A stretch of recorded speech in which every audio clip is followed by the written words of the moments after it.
warreen caaliin yoom amantaa musliimarraa gara amantaa beenxee dhufte jettan kottaa dhaggeeffadhaa arra deebii isiniif laadhe isiniin jedha tasgabbaawaadhaatiif amantii jalatti kan nama arrabsine akkamitti akka achi dheeyxee yoom akka achi dheeyxee amantii jalatti illee nagaafadhaa isiniif hin deebisaan isiniin jedha. Warreen arrabsitan galatoomaa ani isin arrabsuuf hin dhufne maaliif warri gara tiiktookatiin gama feesbuukaatiin deemtanii waan hin taane namarratti hojjechuudhaaf yaaltan galatoomaa isiniin jedha. Nagaa isin daganne ashama akkam jirtu ijoollee Oromoo hundi keessanuu isin jaaladha isin waan feetan jedhadha. Warri muslimaatillee assalaamu alaikum warahmatullaahi wabarakaatu.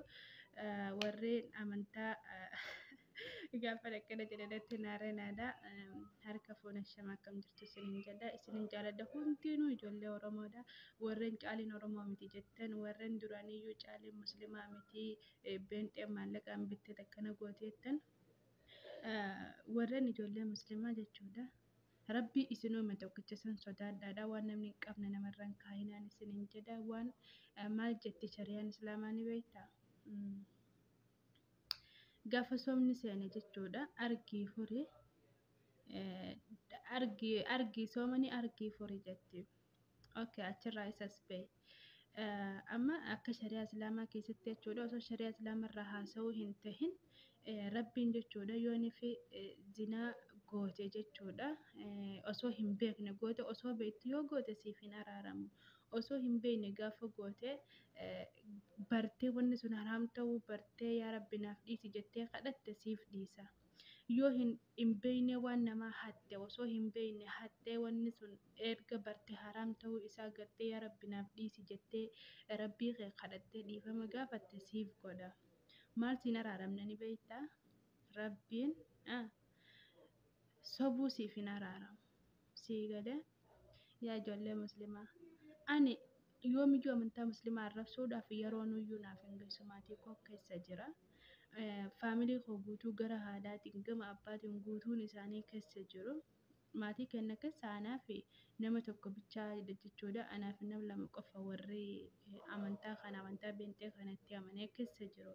Amma yaabbileeyyan kiyya kan muslimaatis kan hundi amantaa hundi kan hordoftan jechuudha. Yoon ammaan tana naaf tahee jechuudha bilbila kanatti amane eenyu na gaafatame naaf himaa. Dhaggeeffadhaa yaa boonaa isin himaa waan takka waan isiniin jedhu na caqasaa. Wanni ati jijjiirrachuu hin dandeenye Oromummaa qofa. Maaliif seeta Oromummaa jijjiirrachuu hin dandeessu gaafa isin jedhu maaliif jedhee na gaafadhu. Oromummaan tun dhiigaa fi lafeedha. Gaafa namni tokko miidhame lafee kee dhiiga keetu si dhukkuba sii galee gaafa namni tokko miidhame sii galee waan kana taheefoo amantaa feetetti amanuu mirga qabdi obboleeyyan kiyya waan kana ta'eefuu nama hin arrabsinaadha. Amantaan kamuu kan nama arrabsaa jedhu hin jiru. Keessaafuu jechuudha gaafa nama arrabsuu dhiistanii caalee akkamitti amantaa kanatti dheettee maal argitee quraana keessaa argite moo wangeelarraa argite moo akkamitti dheette jechuudha qabte. Sichimar amma waan na gaafattanii miti waan darbe dur osoo ijoolleeti kan hin amane mbiyoo koo yaani yoo na gaafachuu jette waggaa torba because waggaa torba jechuudha mbiyoo kwaane osoo ijoolleeti kan itti amane. Kan itti amaneefis akkuman liivii tiiktookaa seenee dubbadhe na dhukkubeetiin dhaqee bakka meeqa dhaqee na fayyisuu dadhabanii kan nama fayyisu rabbiin ta'a.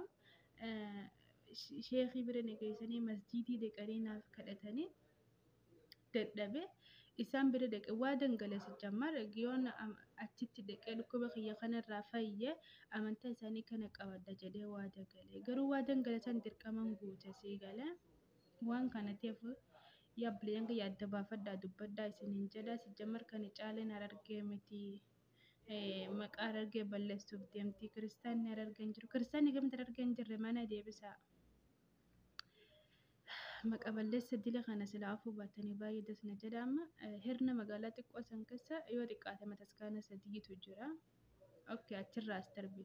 Harargee keessa bakki kiristaanni itti hin argamne mataskaanillee hin jirre magaalaa Awwadaa tokkittiidha. Siigalee magaalaa Awwadaa keessa kiristaanni hin jiru. Sigale okay kanarraa as ba'e. Adama amantaa nama tuqxe hin jirin amantaa nama tuquuf yoomiyyuu yeroo nuna hin fuutuu tuqullee hin barbaadu isinin jaaladha hundi keessa warri na arrabsitanillee I love you so much isinin jaaladha hundi keessanuu warri na arrabsitanis galatoomaa jazaa keessan rabbi kan isinii deebisu anaa miti. Ani isinin gaafadhu galatoomaa isinin jedha diliin irraa qannasaa jirtanii qannasaa sirriitti na arrabsaa diliin irraa qannasaadha. Okay. Ani nama waggaa 7 dura beenxee kiristaanummaa jechuun amantaa beenxee kana fudhachiisa ragaan isinii fiduu hin danda'a. Isinoo nama dheengadda na fudhachiisa naa fiduu dandeessu tola. Caalee dheengadda amantaa beenxee fudhatte jettan. Ani hangan gama yuutuubii kana dhufe isinuu koomantii jalatti maaliif assalaamu alaikum hin jenne yoo musliima taate maaf assalaamu alaikum hin jenne jettanii koomantii jalatti na barreessaa hin oolle. An dhugaa dubbachuuf numa ja'a garuu assalaamu alaikum numaan ja'a. Kan isin ajaa'ibu amma maatii korra namni narraa halaafinnata qabu ni jira meenaa deebisa. Nama jechuudha gaafa bara 2011 biyya ture kan si ajaa'ibu biyya jira soomiin achitti natti tahe soomiin achitti natti tahe jechuudha warra kooni soomanii namni waa godhuuf ana si galee. Mana keenya keessa amantaa wal qooduun hin jiru yoonii fi zaata karaayyaa abbaa mancaa dhaggeeffanne zaata akka mirga naaf laatu faarfannaa banadha. Isinii galee hin jiru addaa wal qooduun. Maaliif Oromummaa irratti hundaa'uudha malee amantaa irratti hundaa'u miti. An arra miti kan yookiin dheengadda miti yookaan baatii takka baatii amata 2 miti. Ana ijoolleetiin furadhee isinin jeefumaa fi wal nyaattuu nama arrabsituu koomantii jalatti haasa amma viidiyoo tana jechuu kan isinii gaddisu yuutuubii irratti ilaaltanii tasgabbiidhaan haala tasgabbii qabuun koomantii jala naa barreessaadha. Isiniif hin deebisa takka takkaan koomantii keessan dubbiseetiin isiniif deebisa. Warreen nama jaalattan galatoomaa isinin jedha anillee isinin jaaladha warreen nama arrabsitanis hundi keessaniyyuu galatooma. Caaleen yookaanuu siltee yookaanuu gonda yookaanuu maal jechuu turtanii harargee naannoo harargeetti achi keessa jiraattu malee harargee miti warra biyya biraarraa harargeetti galee jettanii turtan. Okay. Akkuma isiniin jedhe warri liifii kiyya ilaaluu turtanis ilaaltanii jirtaniyyuu. Fi bakka takkarraa hin galle xintiin teenye sararguma bakka takkarraayyuu hin galle harargumatti dhaladhe anaatu dhuguma ittiin guddanne yoo naan jettan faanaan furadha yaa hararga ittiin guddanne ittiin dhaladhe malee ittiin guddanne. Kazzaan Oromiyaa keessattuu yoo hin guddanne yoo Oromiyaa keessa hin beeku marra lamaan dhaqee ture marra lamaan sanis na dhukkubee kan hin deeme an Oromiyaa keessa hin beeku obboleeyyan keenya isinii galee. Dhugaa dubbachuuf warra koo hararguma jiraata. Harargumatti daldaltanis xintiin teenyas hararguma hirnuma achumatti daldaltan achuma guddatanis nuti bakka biraa hin beeknu. Garuu amma firra koo dirdaa karaa awwada karaa ni jirani. Karaa Addis Ababallee hin jirani. Kaza binteen maallaqaan bitteeti amantuma isaanii keessaa as baastee akkana gootas warra jettan. Of eeggadhaa annamuyyuu maallaqaan nan binne kanin itti amanee amantaa isaanii keessa jiru arra miti anaa xiqqootii kanin itti amanee mina lalama akkana jedhu gaafa du'ani muslimni akka jedhu arrabni haqa dide boru shaadaa didaa jedhan namni shaadaa malee du'e jannata ni seenaa mee isin akka amantaa muslimatti isin gaafadha namni shaadaa malee du'e jannata hin seenu haqa malee soba hin dubbatin ayyaabbalayyan kiyya kaa muslimaa. Isinin jaaladha isin akka fitintan isinin jaaladha maatii kootu keessa jira bakka isin geessu hin qabu. Akkana jedha tooyitu tokko yoo nu jedhe jettanillee isiniif hin jedha akkana jedha tooyinni isaanii. Ilma muslimaa salaamtaa hin gaafannu nama hin salaanne salaamtaa hin gaafannu nama hin salaanne.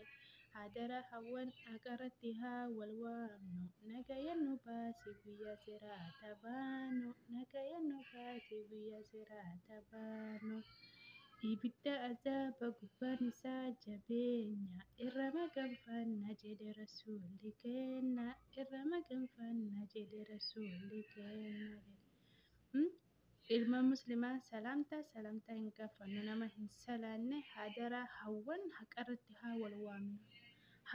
haa wal waamnu isinin jedhaa jira tooyida kun gaafa ijoolleetiin jechaa ture tooyida hedduu beeka kana malatti gaafa ijoollee jechuu ture sheeka tokko kan quraana nu barsiise rabbi umrii isaa yaa jennata naa boqochiisu du'eeti jira ammata sadii amma erga du'e isarratti hin baradhe caaliin quraanumaayyuu hin beektu amma duriyyuu amantoo beeltarra guddatte ammallee asriin shanii jettee salaanni asrii shanii jette naan jettani indam namni dogoggoruu ni jira salaanni shanii jedheetiin asriin shanii jedhe dogoggora ammas nu arrabsite warra jettan dhiifama yaabbileen kiyya isinin arrabsu yoomiyyuu isin arrabsuudhaaf afaan kamiin isin arrabsamee afaan kamiin muslima dura dhaabbadde amantaa namaa tuqa. Muslima qofa miti amantummaa takka iyyuu tuquu hin fadhuan.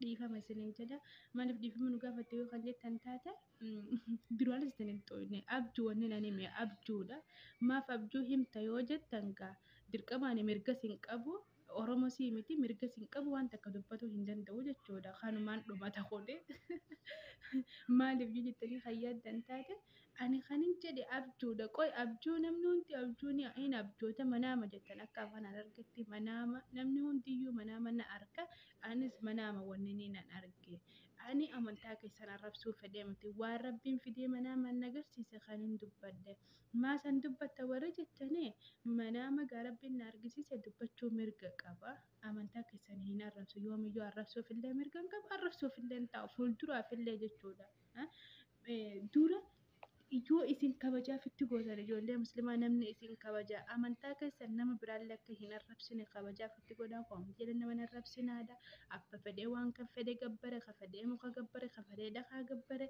ka fedhee waan fedhe gabbare isin dhiisamee dhugaan isin jedhe ifumaaf afaan dheeratti nama anamma isin arrabseetii miti akkuma namni isin hin arrabsine yoo hin baane yoo isin dheettanii nama arrabsuu baattan namni isin hin arrabsu ammallee bakki isin caaleen amantaa muslimaa arrabsite jettan tani salaanni asrii shanii jedhe san dogoggoree nafaanii baate kanin abjuu harka takka jedhe kanin salaanni shaniin jedhe asrii rakaa shan salaatan jedhe san lama jedhe sadaffaa isin koomantii jala yaatanii anaalii fi seenalii firra taa'u jiru isaan maarres yaa godhu isaan nabiyyoota rabbiin erga 25 keessaa tokko isa isinii galee akkamitti nabiyyii arrabsitanii akka amantaa keessanittuu isaan nabiyyiidha hin arrabsinaadha yoo isaa arrabsitan nabiyyoota hunda akka arrabsaa jirtan beekaadha ani isiniin jee okay mee amma isintu fide maanaatu fide isaan kun nabiyyii keessanitti amantanii obbolii fi jala deemtanii isaan akkamitti na hojii ciisamee isaan safuu miti yookone amma akka amantaa keessanitti isaan nabiyyoota rabbii keessaa tokko namni isa ergamaa rabbitti hin beekne muslimaa yoo miti muslima keessaas isinii galee isa nabiyyi rabbiiti gaafa nabi Muhammad dubbatan nabi Muhammad sallallahu alaihi wasallam nagaa firaaman irraa jiraatu jecha afaan oromootti afaan arabaatiin sallallahu alaihi wasallam jennee maqaa isaa dhoo'inna mitiire akkuma sanitti isaadha alayhi salaam jennee maqaa isaa dhoo'uu turre okay safuun eessa isinirraa dheeyte akka oromootti yoo akka heeraa fi seeratti yoo safuun eessa isinirraa dheeyte shari'aa islaamatti yoo bulaa jirtanii isaan nabiyyii rabbiiti jettan okay akkamitti arrabsan as garagaltanii okay nuti ilaalcha dogoggoraatiin itti amanne akkasuma jettanii ilaalcha dogoggoraatiin itti amanne ilaalcha dogoggoraatiin amanne keessa jira isinumaaf arrabsitu okay yoo namni ijoolleen takka dhiftee gaafa laayifii waraabdu isaan maarree isin haa godhu isaan maal isin haa godhu akkami gabbiin waliin ciisa inni if gorsaadha lattanaafin if kabajaa gaafa if kabajan namni isin kabajaa isin amantii teessan kabajaa namillee isiniif kabajaa gaafantu caaleen amantii muslimaa arrabsite naan jette yaabboleewwan kee mee ragaadhaan bakka tanatti nu xuuxxee ja'a fidaa bokkuman jedhu tana laattee isin irra naqabatanii viidiyoon irra dalagaa jirtanis tanuma nabiyyoota arrabsite qeesin jettan isinii arrabsu jira ana miti isinii arrabsaa jira nabiyyoota yoomiyyuu tokko hin danda'an isinii itti jira akkamitti jirra yoo jettan gaafa ijoolleen takka dhuftee laayifii seente isaan maal isin haa godhu isaan maal isin haa godhu jechaa jirtan. Okay isaan nabiyyi keessaniin arrabsiisaa isiniin jee badiidha kanatti yoo isiniif badii taate kunoo gama tiiktookii kiyyaatiin illee viidiyoo kana muree gadhiisaa dhiifama isin gaafadha yoo isiniif badii taate dhiifama isin gaafadha nuti koomantii cufnee waan feene haasoo ni dandeenya amantaa teenyarraa dhuftaniituma ifumaa nama arrabsitanii gaafa namni waa isiniin jedhe hanga sammurtanii ooftan. Rabbii itti amantan san sodaadhaa yaa uummata musliimaa rabbuma isin amantan itti amantan san sodaadhaadha nama hin arrabsinaadha tasuma jedha hadiisa keessatti namni waan quba hin qabne haasoo namni waan ati farraa quba hin qabne siin jedhu jannata hin argu niyyuu hin suuftan haala kanaan jannata hin suuftanii akka jannata seentaniif godaan isiniin jedha akka amantaa keessanitti si kanuma viidiyoo biraatiin walitti chaanaa koomantii jalatti waan babbareedduu barreessaadha gaafii isin na gaafattan akkamitti waraabee tasgabbiin isinii fida hanga viidiyoo biraatiin walitti deemnoo turtii gaariin isiniin jedha baay'ee.